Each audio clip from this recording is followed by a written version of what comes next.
সবাইকে নমস্কার। দোলার বাঙালিয়ান রান্নাঘরে আপনাদেরকে স্বাগতম।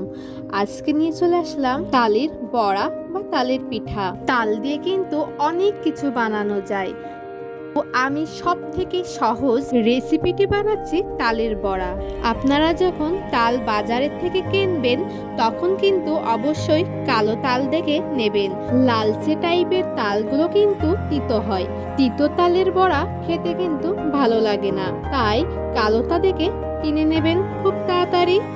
আর হ্যাঁ, তালের কিন্তু অনেক রেসিপি আছে। আমি সব থেকে সহজ এবং অল্প উপকরণের মাধ্যমে তালের বড়া কিভাবে করবেন সেটা আমি দেখাচ্ছি। প্রথমেই তালের থেকে তালের খোলাটা খুলে নিতে হবে। তালের খোলাটা খোলা হয়ে গেলে কালো এই অংশের খোলাটা কিন্তু ভালোভাবে খুলে নিতে হবে। হ্যাঁ, একটু ধার হয়, খোলা যায় না, তারপরেও ভালোভাবে চেষ্টা করলেই খুলতে পারবেন। এই তো দেখুন খোলা হয়ে গেছে। এখন এই তালের মধ্যে 3টা আটি থাকে, আর এই আটিগুলো আলাদা আলাদা করে নিলাম। এখন একটু মাখিয়ে নিচ্ছি হাত দিয়ে। মাখানো হয়ে গেলে একটু বাড়িয়ে নিতে হবে, তাহলে দেখবেন অনেকটা নরম হয়ে যাবে আর এই তালের গোলাটা বেরিয়ে আসবে। আমি জল দিয়ে নিলাম।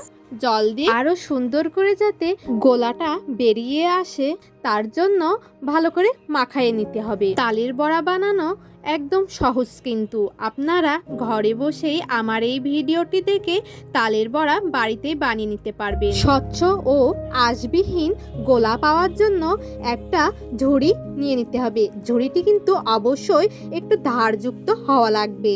আর আটিগুলো ভালোভাবে ঘষে নিচ্ছি, কারণ তালের গোলাটা বের করে নিচ্ছি। এখন আরো স্বচ্ছ ও আঁশবিহীন গোলা বের করে নেওয়ার জন্য একটি স্বচ্ছ কাপড় নিয়ে নিয়েছি। কাপড়ের মধ্যে দিয়ে ভালোভাবে চিপে চিপে তালের গোলাটা বের করে নিচ্ছি। এতে করে কিন্তু একদমই আঁশ থাকবে না। খাওয়ার সময় কোনো আঁশও কিন্তু দাঁতে বেঁধে যাবে না। এখন এক এক করে উপকরণগুলো নিয়ে নিলাম। স্বাদ মতন চিনি এবং 3 থেকে 4 বাটি মতন ময়দা এবং নিয়ে নিলাম অল্প সংখ্যক দুধ। তালের গোলাগুলো তালের বড়ার উপযোগী করে নিলাম। এখন কড়াইতে নিয়ে নিলাম সয়াবিন তেল। তেল কিন্তু অবশ্যই অনেকটা গরম করে নিতে হবে। গরম করে না নিলে কিন্তু তালের বড়া একদমই হবে না। একটা পরিমাণ মতো করে তালের এই বড়াগুলো বসিয়ে নিচ্ছি। দেখুন কতটা সুন্দর করে এই বড়াগুলো বসাচ্ছি। যখনই বাদামি কালার হয়ে যাবে তখনই এই পিঠ থেকে ও পিঠ উল্টিয়ে পাল্টিয়ে নিতে হবে। লো আঁচে রাখতে হবে, হাই আঁচে রাখলে কিন্তু সব তালের বড়া পুড়ে যাবে। দেখুন কতটা সুন্দর হয়েছে এবং ভিতরটা আমি ভেঙে দেখাচ্ছি কতটা তুলতুলে এবং নরম হয়েছে। খেতে কিন্তু অনেক সুস্বাদু ও কিসমি হয়েছে।